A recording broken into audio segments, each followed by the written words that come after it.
அமெரிக்காவுடைய F-15 விமானம் தாக்கப்பட்டது இந்த நிமிடம் வரைக்கும் மிகப்பெரிய அளவான பேசுபொருளாக பேசிக்கொண்டிருக்கிற இந்த நேரத்தில் மீண்டும் ஒரு விமானத்தை அல்லது இன்னும் ஒரு விமானத்தை சுட்டு வீழ்த்தி இருக்கிறோம். அதாவது ஹூமுஸ் கால்வாய்க்கு அருகில A-10 சொல்லக்கூடிய ஒரு போர் விமானத்தை சுட்டு வீழ்த்தி இருக்கிறோம், அமெரிக்காவுடைய விமானத்தை சுட்டு வீழ்த்தி இருக்கிறோம் அப்படின்னு சொல்லி ஈரான் அறிவித்திருக்காங்க. இந்த தகவல் இப்பொழுது வெளியாகி இருக்கிறது.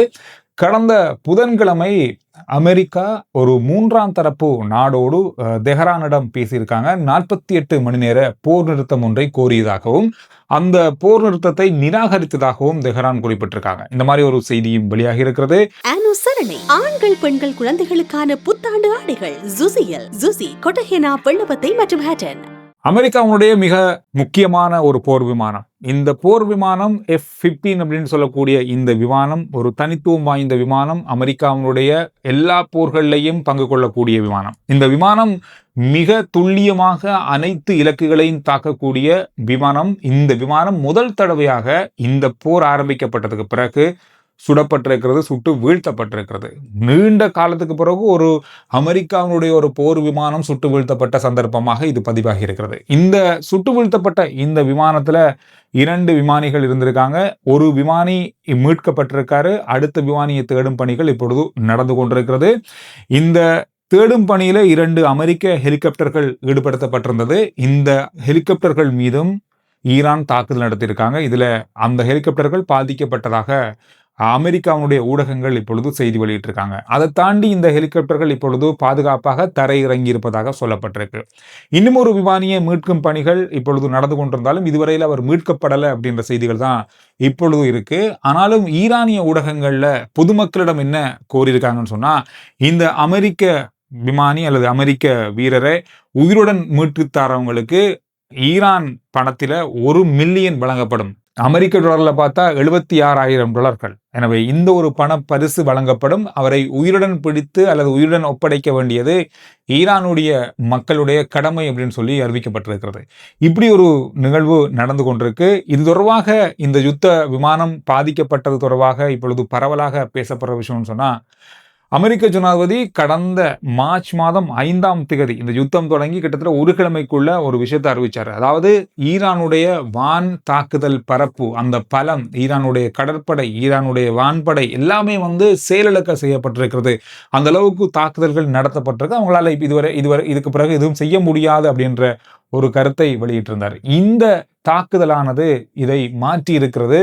எனவே இப்பொழுது ஈரானுடைய இந்த தாக்குதல் இப்பொழுது பெரிய அளவாக பார்க்கப்படுது. இந்த விடயத்தை வைத்துக்கொண்டு இப்பொழுது மிகப்பெரிய அளவிலான ஒரு பதட்டம் இப்பொழுது ஏற்பட்டிருக்குன்னு சொல்லலாம். இந்த விமானத்தை தாக்குவது அப்படின்றது அவ்வளவு இலகுவானது அல்ல.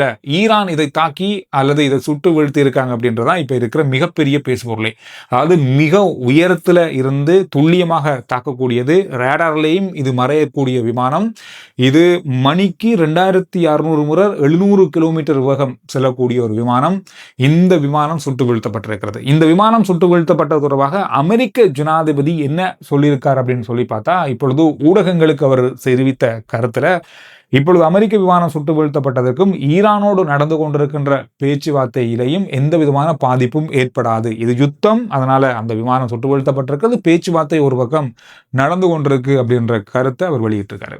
இதுக்கிடையில ஹூமுஸ் கால்வாய்க்கு அருகாமையில இன்னும் ஒரு விமானம் சுட்டு வீழ்த்தப்பட்டிருப்பதாக ஈரான் அறிவிச்சிருக்காங்க. அதாவது A-10 அப்படின்னு சொல்லக்கூடிய ஒரு போர் விமானம். இந்த விமானம் சுட்டு வீழ்த்தப்பட்ட தகவல் இப்பொழுது வெளியானாலும் இதுவரையில உத்தியோகபூர்வமாக எந்தவித தகவலும் உறுதிப்படுத்தப்படலை. அமெரிக்கா பக்கமாகவோ அல்லது மற்ற இடங்கள் பக்கமாகவோ ஆரம்ப கட்ட செய்தியாக இது வெளியாகி இருக்கிறது. நேற்றைய நாளிலும் இதே மாதிரி தான் F-15 விமானத்தை சுட்டு வீழ்த்தியதாக ஈரான் தெரிவித்திருந்தாங்க.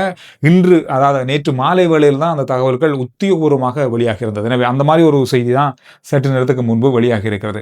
அமெரிக்கா இப்பொழுது வெள்ளை மாளிகையிடம் வருகின்ற 2027ஆம் ஆண்டு தங்களுடைய பட்ஜெட்ல, அதாவது வரவு செலவு திட்டத்துல அதிக தொகையை பாதுகாப்பு செலவுக்காக அல்லது யுத்த செலவுக்காக கோரியிருக்காங்க. இதுவரையில கேட்காத அளவுன்னு சொல்லப்படுது. கிட்டத்தட்ட $500 பில்லியன் அமெரிக்க டாலர்களை கோரியிருக்காங்க.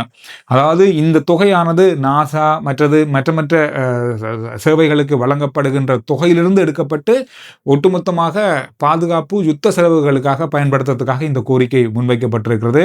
இது எப்படி பார்க்குறாங்க ஆய்வாளர்கள் அல்லது இந்த தகவல் தொடர்பாக அப்படின்னு சொன்னா, இந்த பணத்தை அமெரிக்கா கோருவது என்பது வரும் வருஷத்திலையும் இந்த மாதிரியான யுத்தங்களை முன்னெடுத்து செல்வதற்கான அந்த வழியை காட்டுகிறது. அந்த எண்ணத்தில் அமெரிக்கா தொடர்ந்து நகர்ந்து கொண்டிருக்கிறது அப்படின்ற விடயத்தை காட்டுறாங்க. எனவே இந்த விஷயம் ஈரானோடு முடிய போறல, ஈரானை தொடர்ந்தும் கூட பல யுத்த தொடர்கள் இருக்கலாம் அப்படின்ற மாதிரி இருக்கு. ஏன்னா அந்த அளவுக்கு தொகை அடுத்த வருஷத்துக்கு ஒதுக்கும்படி கேட்டிருக்காங்க, 500 பில்லியன் அமெரிக்க டாலர்களை.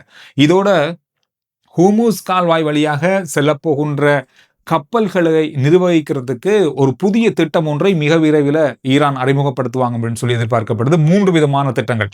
ஒன்று நட்பு நாடு, நடுநிலை வகிக்கின்ற நாடு, தன்னுடைய எதிரி நாடு.